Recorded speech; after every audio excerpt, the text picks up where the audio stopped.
Now, let's talk about lifetime and a lifetime achievement and talk about a lifetime feud. Let's talk about Cruz versus Faber. I'm looking forward to this fight. What's your take on the fight? I'm excited. At this point in Urijah's career, he still has potential to beat Dominick, but he's going to have to play it smart. I mean, in their last fight, that was as close as he can get, but he's changed since then. I think Faber has to make this fight ugly and fast. I mean, I think he needs to take it to the ground and maul him the entire first round. He needs to get on him and get on him fast, because Cruz is such a hard puzzle to solve. He's the most unique fighter in mixed martial arts. He's a constant movement. You got to slow him down, and Faber needs a slow fight. So the most important thing I think Faber needs to do is take it to the ground, slow the fight down, and grind it out, and make it an ugly fight. Fighting's all about creating collisions, and the fact that in their previous fight, whenever there was a scramble, I felt that was where Urijah would benefit the most, because he's eliminating the reach that Dominick has over him. He's eliminating the height and the length at which Dominick can basically move around him. So what he needs to do is create all these scrambles and really capitalize on those small fractions of opportunities that he has to really take it to Dominick. And with that being said, when you're looking at this title picture, this is the third fight between these guys. In the first one, Faber won. The second one, Cruz won. Who wins number 3? I got Dominick, unfortunately. I don't want to say it. I got Dominick winning too. And, I love Faber. He's a Sacramento guy. I'm in Northern California. We're in Northern California. We're in Sacramento.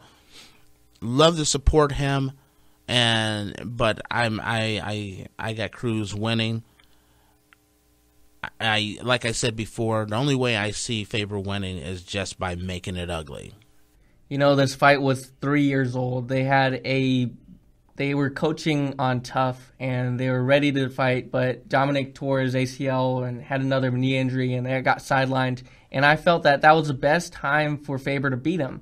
I mean, he was riding on a high of all the victories that he had, but it wasn't meant to be, and now here we are. And at that time, I had Faber as the favorite. I thought Faber was going to win. Exactly. I had the same. Now, let's roll into, there's a third fight on this card for UFC 199 that we're looking at that I am truly kind of curious about. You got Hector Lombard versus Dan Henderson. And I really look at this as this could be Dan Henderson's last hurrah. He needs a win.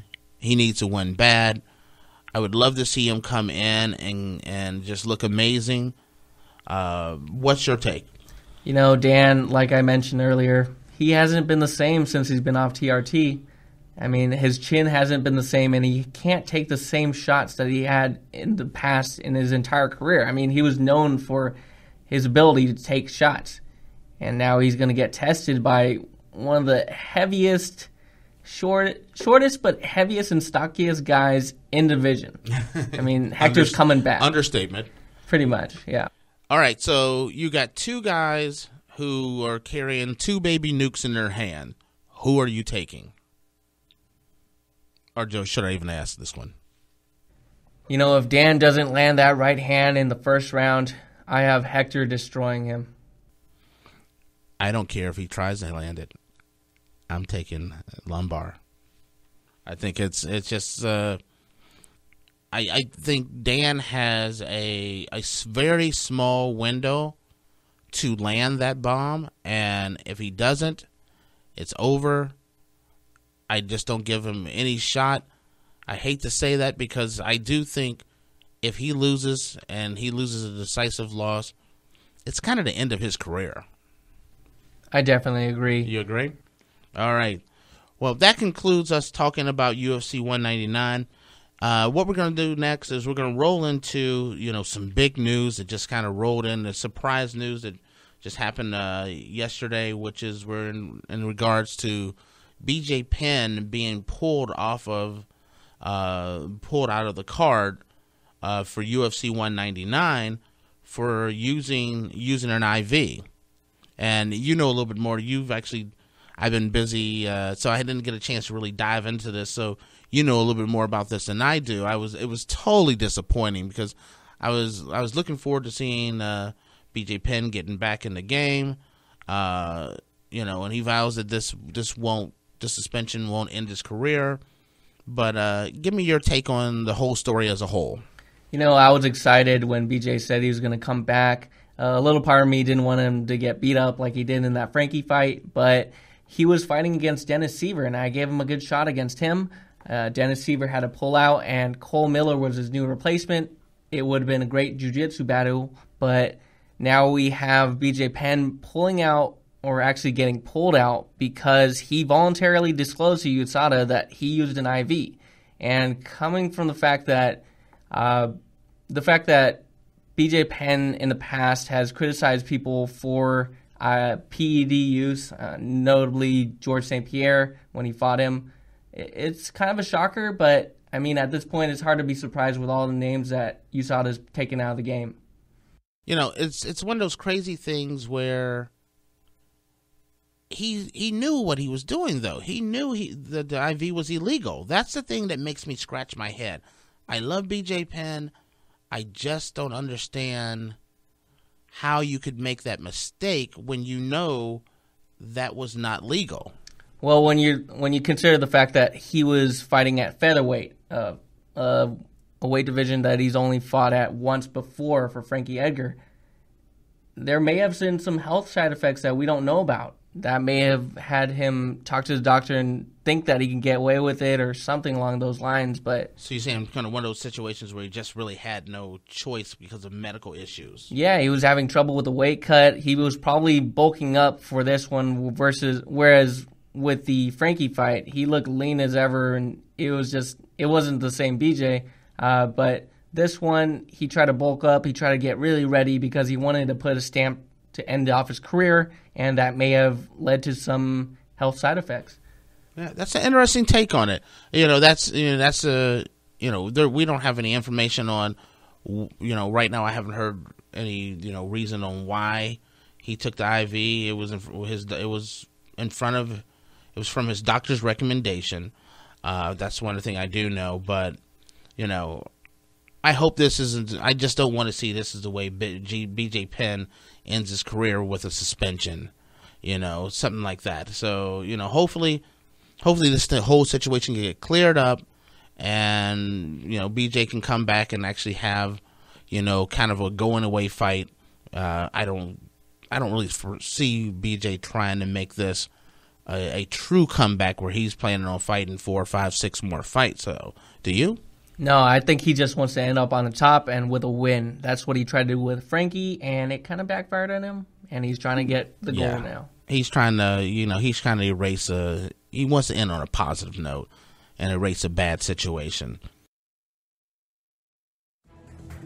Want to find out what movies to go see? Then check out the GSMC Movie Podcast. It's your ticket to the latest movies, whether it's a new blockbuster event, romantic, comedy, or action flick. This show has got it all covered. They talk some what to go see now, don't bother, what's hot on Netflix, and everything in between. That's gsmcpodcast.com/movie-podcast. When it's all about the movies, it has to be this new show. Don't forget to like them on Facebook and follow them on Twitter. Visit gsmcpodcast.com for more info.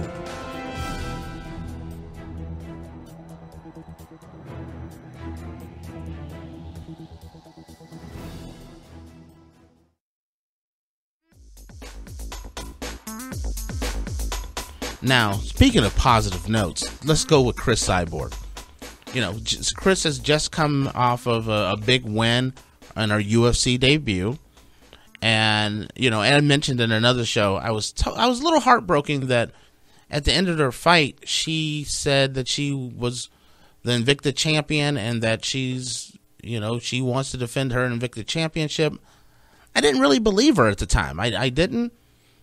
And then, there's been a bunch of rumors and a bunch of news that have come out recently from the fact that it looks like she's planning on actually defending her UFC, but her Invicta championship instead of taking maybe some very interesting fights that they have here in the UFC. What's your take? Well, I think that she really struggled with that weight cut down to 140, and I think I can respect the fact that she wanted to defend her belt, but she's leaving a lot on the table with potential matchups with Holm, Miesha Tate, Ronda Rousey, and even Germaine de Randamie. I was really looking forward to that fight, even if it was just a rumor. And yeah, as you mentioned the rumors, there was two main rumors that they were talking about, and which still could happen. The first one was Germaine de Randamie, and the other one was her fighting Holm. Now, first, before I touch on these two fights, one of the things that I know she had a hell of a time making weight, and I saw an interview where she was talking about how she had to train, three sessions a day, every single day, just to make weight. She was down to just eating fish. It was such a really, really strict thing just to get down to 140. And the way I understand it was really tough for her. And with that being said, the nice thing about, what she's wanting to do is, doing a UFC fight where she's going to fight Holm, I'm all for it. I think it's a big name. It's one that will get a lot of great pay-per-view dollars. But when you're talking about Germaine de Randamie, I don't know about you, William, but I would tell Cyborg to steer clear of that fight. And my reasoning behind steering clear is Germaine is a person that's one of the fighters that certain fighters are just made for you. And I think she's one of those fighters that could actually give Cyborg a really tough fight. And I don't see a real benefit for Cyborg to risk that much by fighting her. So I wouldn't, if I was Cyborg, I wouldn't take that fight. I would take the Holm fight. And if she wants to go back and defend the Invicta title, I understand. As a fan, I definitely want to watch Germaine de Randamie versus Cyborg, and even Holm versus Cyborg, and even any of those combinations, because as a fan, that's what I want to see. But in reality, it is not a good real risk-reward ratio for Cyborg to take a bout with Germaine. Holm is a name. She defeated Ronda Rousey. Ronda Rousey is the name. She defeated everyone. You have to take in the fact that she has to make it worth her while to get to that weight and to really make her mark on the UFC. And I don't think she's going to make that with Germaine de Randamie. Well, with that being said, I don't know who they're talking about putting her in the ring with in Invicta, but there's one person that I see that they would make a fight with her on, and that's Megan Anderson. I could see her defending her title against Megan Anderson, and that's a very risky fight. She could actually do a situation where she goes back to Invicta, fights Megan. Megan is a very powerful, big, strong woman, just like Cyborg is.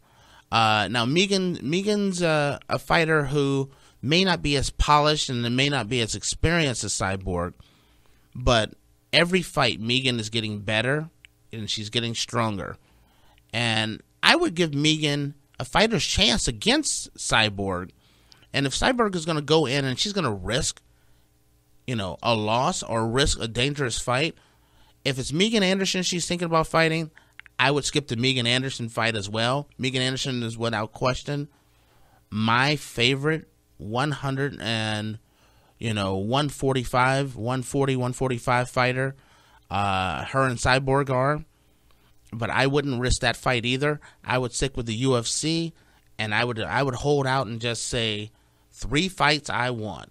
I want Holm, I want Ronda Rousey, I want Miesha Tate, or nothing at all. That's what I would do.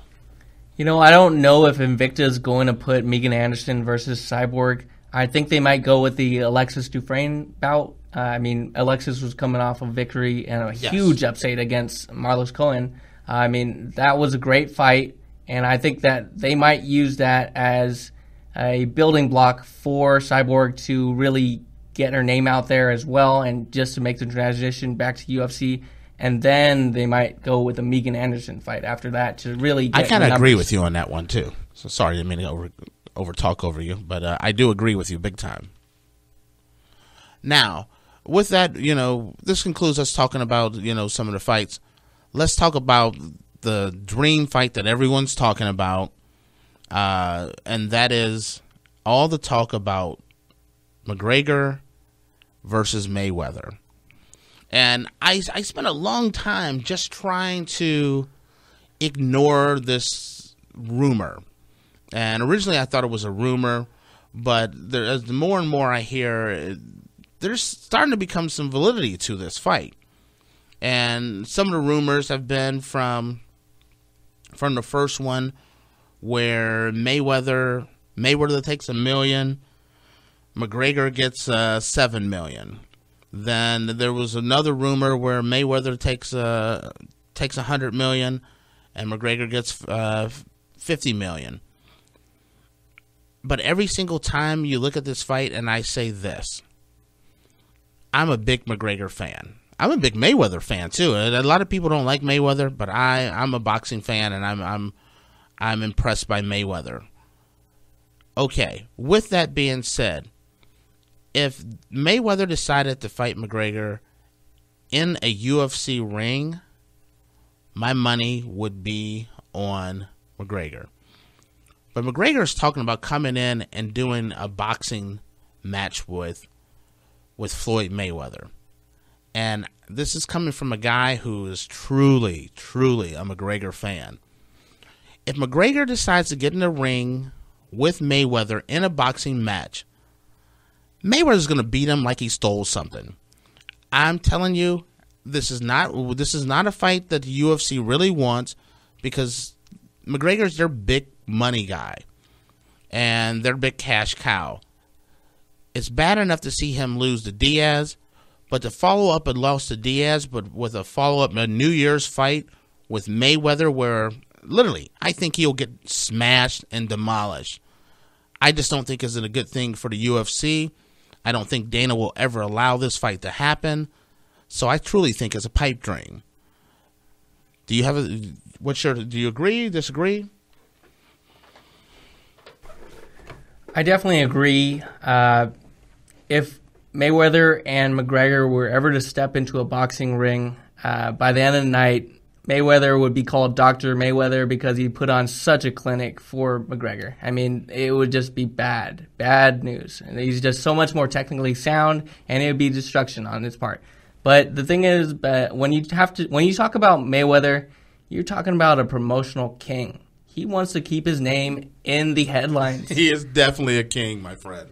And when you talk about the fact that he's in consideration for being the promoter for MMA, he's trying to get into MMA as a promoter, and he's talking with John Jones and possibly having John Jones join the money team.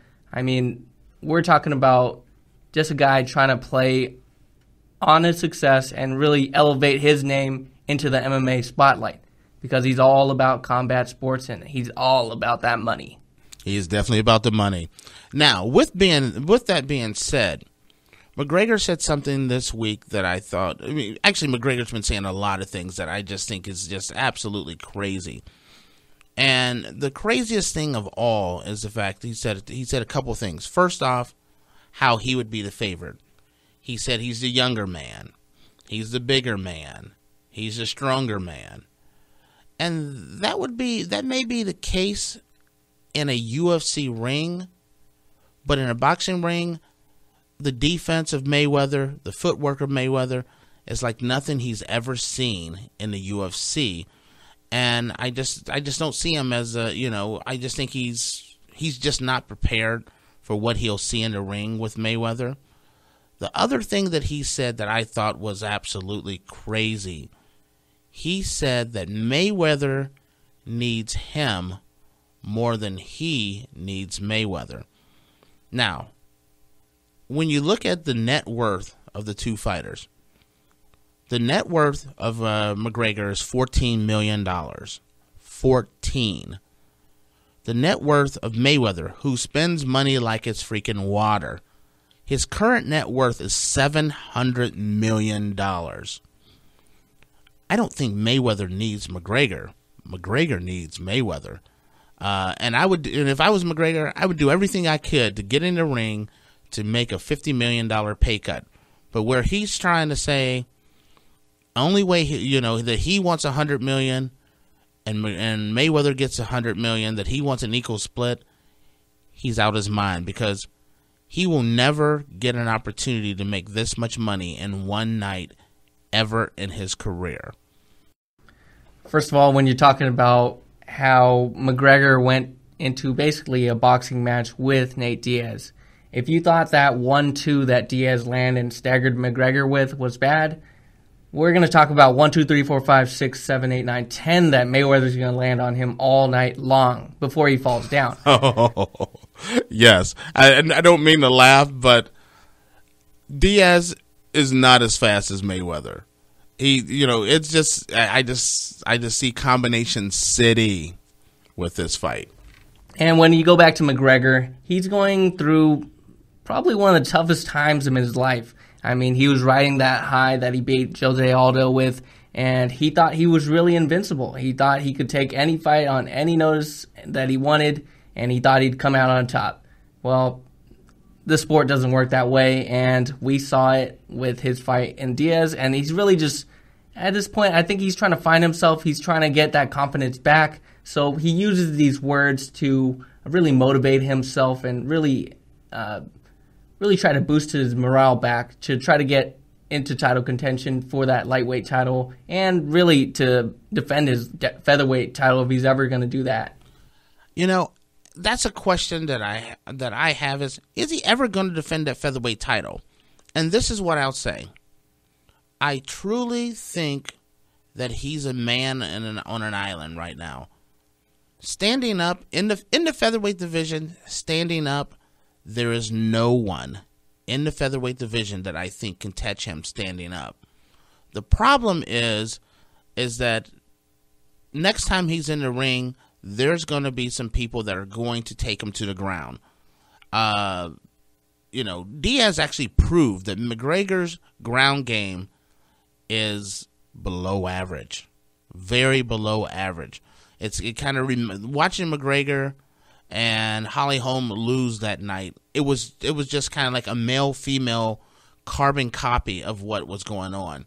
One fighter was, dominant while standing up, but they had absolutely no answer for the ground game. I think a lot of fighters saw that. I think a lot of fighters realized that, you know what, I better respect McGregor's ability to fight while standing up, because at first a lot of people didn't really respect McGregor at all, and they thought he was all hype. But now they realize, you know what, the man's the real deal standing up. Take him to the ground and expose him. And so that's where I think a lot of fighters are going to do. I think he should drop back down and defend his title. But going up and trying to fight at 170, I think it's a bad decision.